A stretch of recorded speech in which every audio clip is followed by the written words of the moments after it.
네, 러시아에 파병된 북한군이 이미 작전을 시작했다는 보도가 나온 가운데 이른바 마지막 레드라인을 넘었을지 관심이 쏠리고 있습니다. 코앞으로 다가온 미 대선 소식까지 알아보겠습니다. 민정훈 국립외교원 미주연구부 교수와 함께합니다. 어서 오십시오. 일단 미 대선이 일주일도 채 남지 않았는데 북한군 파병 관련 소식부터 짚어봐야 될 것 같습니다. 이미 우크라이나에 진입했다는 보도가 나오고 있는데 지금 어떤 상황인 겁니까? 아무래도 좀 심각한 상황이 좀 계속 전개되는 거라고 좀 생각을 하고 있습니다. 최근에 그 언론 보도에 한 3천 명 예. 러시아 동부에서 훈련을 받고 있다 이런 보도도 나왔지 않습니까? 그리고 최종적으로 올해 한 1만 명이 넘는 인원이 파병될 수 있다 이런 얘기가 나왔는데 예. 그 훈련을 받던 그 병력 일부가 우크라이나에 침투했다 이러한 발언이 그 서방 당국부터 나왔다고 그래서 미국 언론이 보도를 해가지고 지금 파문이 일고 있습니다. 그리고 러시아 동부에서 훈련을 받는 북한군들이 훈련을 마치면 우크라이나로 이동할 가능성이 있기 때문에 아무래도 우크라이나에 배치되는 북한군의 규모가 커질 수 있기 때문에 만약 그곳에서 북한군 사상자가 나오고 확인이 된다면 그 파장이 굉장히 커질 거다 이렇게 생각하고 있습니다. 이미 그런 정황들 나오고 있지 않습니까? 우크라이나 지원단체에서는 이미 25일에 교전이 있었고 전사자도 나왔다 이렇게 주장을 하고 있는 상황에서 또 바이든 대통령도 북한군이 교전에 들어가는 상황이면 공격 대상으로 간주해야 된다 이렇게 얘기도 하지 않았습니까? 그렇습니다. 아무래도 아직 확인이 된 건 아닌데요. 예. 말씀해준 것이 우크라이나 지원 단체가 이미 25일에 교전이 있었고 북한군 전사자가 발생했다. 그 전투에 참여한 북한군들 1명은 빼놓고 다 전사했다. 이러한 전언을 했는데요. 이 부분에 대해서 아직까지는 뭐 공식적으로 확인된 바가 없기 때문에 신중하게 좀 접근해야 이렇게 해야 된다 생각을 하고 있습니다만 어쨌든 그러한 정황은 북한군이 실제로 전투에 참여한 그러한 그 상황을 보여주고 있는 것이기 때문에 상황이 심각해지는 것이고 바이든 대통령이 이제 우크라이나 전쟁에 북한군이 참여했으면 타격 대상이 됐다, 공격 대상이 될 수 있다 이런 얘기를 했고 그런 부분에서 북한군도 예외 없이 이제 사살될 수 있는 이런 부분이 이제 보여졌기 때문에 이 부분에서 전황이 이제는 우크라이나와 러시아와의 어떤 전쟁에서 이제는 북한까지 끌어들이면서 확전되는 이런 모습을 보여주고 있는 것이거든요. 예. 그 부분에서 이제 우려를 하고 있는 것이고 향후 북한군이 이제 추가로 파괴되고 배치가 되면서 어떠한 전쟁이 어떠한 양상으로 전개가 되고 이로 인해 가지고 러시아 우크라이나 전쟁이 이제 동유럽을 넘어서 한반도까지 어떤 영향을 미칠 수 있을까? 그래서 인도태평양 지역까지의 안보에 또 영향을 미칠 수 있기 때문에 굉장히 좀 신경을 곤두세우고 있는 상황입니다. 굉장히 예민한 부분이지 않습니까? 그러다 보니까 이제 북한군이 어느 전선에 투입될 것인지도 굉장히 여러 가지 전략적인 셈법이 있을 텐데 지금 러시아 우크라이나전에서 몇 가지 교전 지역이 있을 텐데 하필이면 또 쿠르스크라는 격전지에 북한군이 투입된다는 건 어떤 의미가 있다고 봐야 되는 겁니까? 아무래도 최근에 북한과 러시아가 맺은 군사 조약을 보면 거의 동맹이라고 할 수 있기 때문에 동맹국이 침략을 받으면 어떤 군사 지원을 할 수 있다 이런 조항이지 않습니까? 예. 그러한 그 조항을 명분으로 삼고 다른 우크라이나 지역이 아니라 쿠르스크 지역에 파병이 됐다고 한다면 아무래도 이제 이 쿠르스크 지역은 지난 8월에 우크라이나가 점령한 지역 아니겠습니까? 러시아 입장에서는 우크라이나가 불법적으로 점령한 곳이기 때문에 동맹국이 어떤 불법으로 점령한 러시아 영토에 파병에 대해서 동맹국을 도와주는 것은 정당성이 있다. 이런 명분을 세우기 위해서 파병이 된 것 같고요. 그리고 격전지이기 때문에 아무래도 러시아 병력이 부족하기 때문에 그런 현실적인 측면에서도 러시아 병력을 보충하기 위해서 우선적으로 쿠르스크 지역에 파병된 것이 아닌가 이렇게 생각하고 있습니다. 교수님 지난 인터뷰에서는 미 대선 결과에 따라서 이런 어떤 우크라이나전 양상이 좀 달라질 수도 있다 이렇게 분석도 해주셨는데 지금 현재 상황 봤을 때는 어떻게 좀 전망하십니까? 이제 대선이 끝나고 나면 대선 결과에 따라서 우크라이나 전쟁은 다른 양상을 보일 수 있다. 여전히 그렇게 생각을 하고 있습니다. 해리스 후보가 승리를 한다면 우크라이나에 대한 지원을 갖다 이제 공식적으로 확인을 하면서 전쟁이 보다도 장기전으로 갈 수 있는 가능성이 있다. 그렇지만 그럼에도 불구하고 미국이 바이든 행정부 시기에 보여줬던 것처럼 대규모 군사 지원을 할 수 있을까? 이 부분에 대해서는 여전히 의구심이 있습니다. 왜냐하면 최소 연방 상원이나 연방 의회를 공화당이 장악할 가능성이 커지고 있기 때문에 그런 측면에서 입법 법적으로 보완되기는 어려울 거다. 그렇기 때문에 전쟁이 장기전으로 들어가더라도 이제 소강 상태에 들어갈 그 상황이 있다. 왜냐하면 미국의 군사 지원이 녹록지 않기 때문에 그러한 부분에서 우크라이나의 대규모 반격은 쉽지 않을 것이다. 이렇게 생각을 하고 있습니다. 예. 반면에 트럼프 전 대통령이 당선이 되면 이제 전쟁을 끝내기 위한 어떤 그 협상의 어떤 물꼬가 굉장히 급격하게 만들어지지 않을까, 터지지 않을까 이렇게 좀 생각을 하고 있습니다. 물론 어떠한 방식으로 이제 어떻게 전개될지는 모르겠습니다만 트럼프 전 대통령이 대규모 군사 지원을 우크라이나에 한다는 것은 지금 상황으로서 상상하기가 쉽지 않거든요. 예. 그렇게 된다면 아무래도 트럼프 대통령이 중재자로 나서가지고 우크라이나와 러시아와의 어떤 그 전쟁을 끝내기 위한 협상에 들어간다면 전쟁은 단기간에 소강 상태에 들어가면서 굉장히 어떤 지루한 예. 그러한 그 전쟁 모습을 볼 수 있기 때문에 그러한 측면에서 이제 굉장히 다른 양상이 보여줄 수 있다 이렇게 생각하고 있습니다. 협상의 물꼬는 빠르게 트이겠지만 그래도 트럼프 전 대통령의 성향상 러시아에 조금 더 유리한 협상이 되지 않을까, 우크라이나에 반발이 있지 않을까 이런 분석들도 있지 않습니까? 그렇습니다. 협상을 빨리 끝내고 그러니까 트럼프 전 대통령이 협상을 하고자 하는 목표는 전쟁을 빠르게 끝내고 그에 따라서 미국이 우크라이나를 지원하기 위해 쓰는 비용을 줄이겠다. 이게 목표거든요. 그렇다면 전쟁을 빨리 끝내기 위해서는 예. 현상을 인정하는 상태에서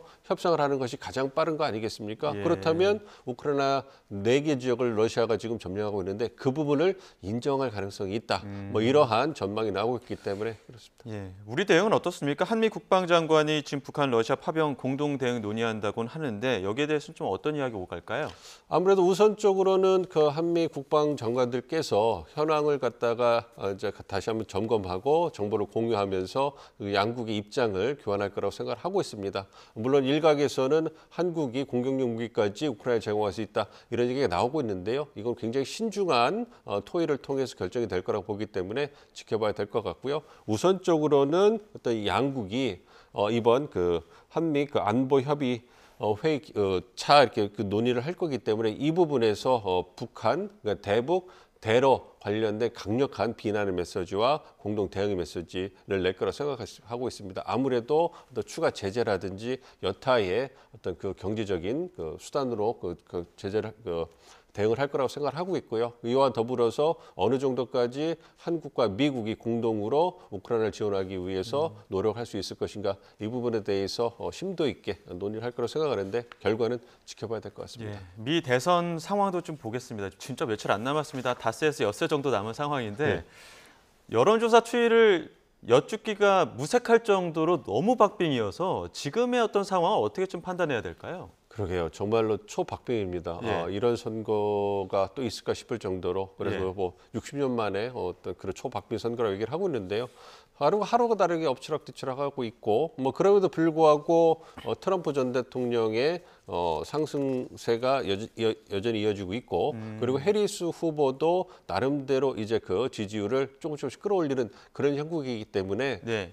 말씀드린 것처럼 엎치락뒤치락 하고 있고 예. 전국 여론조사 결과를 보면 1% 이내에서 해리스가 앞서고 있지만 7개 주요 경합주 그 부분에서는 또 트럼프 전 대통령이 또 예. 1%요 안팎으로 해서 앞서고 있기 때문에 정말로 안개 속이다 이렇게밖에 말씀드릴 수가 없는 상황입니다. 그 안개 속에서 일부 이게 추이를 보게 되면 트럼프 전 대통령이 조금씩 움직이는, 그 조금씩 앞서려고 하는 듯한 움직임들 보이지 않습니까? 특히나 경합주에서 말씀이시죠.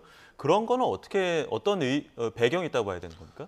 두 가지가 가능하다고 생각을 하는데요. 첫 번째는 지지층 결집입니다. 그러니까 선거일을 앞두고 예. 지지층들이 결집하는 게 가장 중요한데 예. 아무래도 후보가 중간에 바뀐 민주당보다는 트럼프 전 대통령에 대한 지지, 공화당 지지층들이 결집하는 것이 보다 더 빠르고 강하게 나타나기 때문에 뭐 막판에 트럼프 전 대통령의 어떤 지지율이 좀 이렇게 갑자기 상승하는 이런 모습을 보여주고 있는 것 같고요. 반면에 해리스 후보 같은 경우에는 여전히 아무래도 그 검증되는 부분들 그리고 확신 부분이 트럼프 전 대통령에 비해서 약한 것이 아니냐. 그래서 흑인이나 어떤 라티노 유권자들의 표심이 물론 선거일이 다가올수록 결집할 거라고 생각을 하고 있습니다만 공화당보다는 다소 느리게 결집하고 있는 상황이기 때문에 트럼프 전 대통령의 상승세가 부각된다 이렇게 생각을 하고 있고 두 번째 주목하는 부분은 부동층의 표심입니다. 부동층의 표심이 만약에 트럼프 전 대통령의 상승세의 주된 동력이라면 이것은 해리스 후보에게 정말 치명적인 그러한 추세가 될 건데 이건 지켜봐야 될 것 같고요. 왜냐하면 최근에 한 여론조사를 보면 유권자 15%가 부동층이고 지지 후보를 결정하지 못했는데 이분들 중에서 이분들의 표심을 보니까 42%는 해리스, 32%는 트럼프 이렇게 지지한다. 뭐 이렇게 얘기가 나왔거든요. 네. 그 얘기는 남아있는 부동층은 그래도 해리스에게 박빙 우위에 어떤 그 지지를 보일 거라고 보고 있기 때문에 이 부분을 지켜봐야 되는데 그렇다면 궁극적으로는 지지층 결집이 얼마나 강하고 빠르게 이루어지느냐 여기에서 차이가 나는 것이 아닌가 이렇게 생각하고 있습니다. 트럼프의 그 미묘한 상승세에 어떤 찬물을 끼얹는 듯한 또 찬조 연설이 나와서 이게 또 변수로 작용을 할 것인지도 주목받고 있는데 이 연설 내용을 좀 들어보도록 하겠습니다. 공화당 지지자가 그 푸에르토리코를 향한 발언이 있었는데요. 당시 상황 듣고 다시 이야기 나눠가도록 하겠습니다. We're a dumping ground. We're like a garbage can for the world. That's what's happened. That's what's happened to our... There's literally a floating island of garbage in the middle of the ocean right now. Yeah. I think it's called Puerto Rico. 트럼프가 쓰레기 하치장이라는 표현을 썼는데 이어서 토니 힌치클리프 코미디언인데 그 공화당 지지자죠. 그러니까 트럼프 후보의 지지자인데 푸에르토리코를 향해 쓰레기 섬이라고 지칭을 했습니다. 왜 이런 얘기 나온 겁니까? 잘 보여주신 것 같아요. 트럼프 전 대통령에서 이민자에 대해서 뭐 쓰레기 하치장 뭐 이런 얘기를 했잖아요. 예. 이러게 되니까 그 라임을 받아가지고 이제 찬조연설 나와가지고 코미디언이니까 예. 이제 아일랜드 오브 가비지 해가지고 쓰레기 떠다니는 쓰레기 섬 뭐 이런 얘기를 한 거라고 이민자들 생각하는데 많은 섬이기 때문에 그런 얘기 그렇습니다. 아무래도 그런 얘기를 한 건데 예. 이게 아무래도 푸에르토리코에서 오신 이주민들이 한 600만 명 예. 정도 되고 그 펜실베니아에 한 40만 명 이상 살고 있다고 알려졌잖아요. 예. 그러니까 이 펜실베니아 가장 중요한 경합주에 40만 명 중에 거기서 2만 표 정도만 이 부분에 욱하셔가지고 굉장히 기분 상하셔서 해리스 후보를 지지한다면 판도가 바뀔 수 있는 부분이거든요. 예. 그렇기 때문에 이제 주목을 하고 있는데 어쨌든 트럼프 전 대통령을 도와준다 이런 의미에서 굉장히 즐겁게 이제 연설한 건데 역풍이 불면서 굉장히 당혹스러울 거다 이렇게 생각하고 있습니다. 예. 워낙 박빙이다 보니까 이런 변수 하나하나가 말씀하신 그 부동층의 표심을 움직일 수 있기 때문에 더욱더 주목받는 것 같은데요. 자, 대선 기간에 좀처럼 모습 드러내지 않았던 멜라니아 여사도 지원군으로 막판에 나섰거든요. 이 움직임은 어떻게 보셨습니까? 그러니까 정말로 말 그대로 총력전이죠. 네. 해리스 민주당 쪽에서 민주당의 어떤 스타라는 스타는 다 총동원되고 셀럽들까지 다 총동원돼가지고 어떤 표심 잡기에 나서지 않았습니까? 네. 근데 반면에 트럼프 전 대통령 캠프 같은 경우에는 공화당 전임 대통령이나 어떤 셀럽들의 어떤 지지가 민주당만큼은 많지 않기 때문에 그리고 지난 공화당 전당대회에 보여준 것처럼 아무래도 가족 중심의 어떤 예. 그러한 화합을 보여주는 그런 대회였기 때문에 그러한 측면에서 가족들이 총동원되고 그중에서 가장 정치적으로 거리를 두고 있었던 멜라니아 여사까지 나서가지고 이제 지지를 갖다 호소하는 걸 본다면 정말로 선거가 얼마 남지 않았고 정말 초박빙으로 전개되고 있기 때문에 총동원이다. 그래서 이렇게 되는 모습이다 이렇게 생각하고 있습니다. 해리스의 어떤 유세 총력전도 좀 주목받고 있는 부분 중에 하나가 있는데 그 연설 장소 중에 최근에 또 백악관 근처에 있는 공원을 골랐는데 이 장소가 4년 전에 트럼프가 의회 폭동 선동한 그런 장소여서 더욱더 의미 부여가 되는 것 같습니다. 어떤 의도라고 봐야 될까요? 아무래도 이번 대선에서 해리스 후보가 내세우고 있는 것은 트럼프 전 대통령이 민주주의에 대한 위협 그리고 대통령직을 수행하기 부적합한 인물 이 부분을 강조하고 있잖아요. 그것에 가장 중요한 상징성 있는 사건이 2021년 1월 6일에 연방의회 폭동 사태이기 때문에 그리고 말씀해 주신 장소는 트럼프 전 대통령이 2020년 대선이 끝나고 선거 불복을 갖다가 선언했던 그런 장소이기 때문에 굉장히 상징성이 있죠. 예. 그렇기 때문에 해리스 후보는 선거 막판으로 갈수록 어떻게 보면 공포 캠페인을 하고 있는 거죠. 트럼프가 재선이 되면 2020년과 똑같은 더 심각한 민주주의 위협이 올 수 있고 그건 우리의 미래에 부합하는 것이 아니다.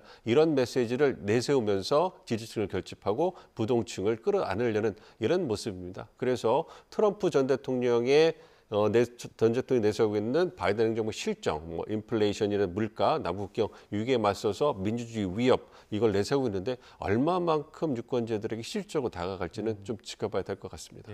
앞서 교수님께서 트럼프 대 해리스 봤을 때 트럼프는 지지층 결집으로 지금까지는 어떻게 보면 미묘한 어떤 상승세가 이어가지 않았을까라는 분석도 해주셨는데 해리스 입장에서 어떻습니까? 지금 후보가 한번 바뀌긴 했지만 그래도 히든 해리스가 좀 남아있을 거라고 판단하십니까? 그렇습니다. 말씀드린 것처럼 저는 개인적으로는 이번에 샤이 트럼프보다는 히든 해리스가 더 많을 수 있다 이렇게 생각하고 있습니다. 샤이 트럼프 같은 경우에는 여전히 여론조사에 안 잡히는 그러한 전통적인 주로 농촌에 살고 계시는 분들이 존재하고 있지만 8년, 그러니까 2010년, 16년, 2020년, 2024년 세 번의 선거를 거치면서 트럼프에 대한 평가, 그분에 대한 인식은 어느 정도 이제 그 공론화돼 있기 때문에 굳이 그분에 대한 지지를 표명하지 않는 그럴 이유가 많이 없어졌거든요. 반면에 해리스 후보 같은 경우에는 갑작스럽게 이제 그 대통령 후보가 되면서 어떤 그 주목을 받았는데 검증이 되지 않았기 때문에 어떤 그 민주당의 전통적 지지층, 흑인이나 히스패닉 이런 분들이 특히 그다음에 이스라엘 하마스 전쟁으로 해서 팔레스타인계 미국인들이 굉장히 좀 그 실망과 분노를 표출하지 않았습니까? 그렇기 때문에 이번에는 히든 해리스 혹은 앵그리 해리스 같은 이러한 유권자들이 좀 있어가지고 이분들의 표심을 어떻게 끌어올 수 있을 것이냐. 그러니까 그분들의 표심이 샤이 트럼프보다는 전 개인적으로 여론조사에 더 덜 잡히고 있다는 생각을 하고 있기 때문에 그분들이 선거 당일까지 얼마만큼 동원돼서 이제 투표로 나오실 건가 이 부분이 보다 더 큰 영향을 미치지 않을까 이렇게 생각하고 있습니다. 네, 알겠습니다. 여기까지 듣겠습니다. 지금까지 민정훈 국립외교원 미주연구부 교수와 함께했습니다. 고맙습니다. 네.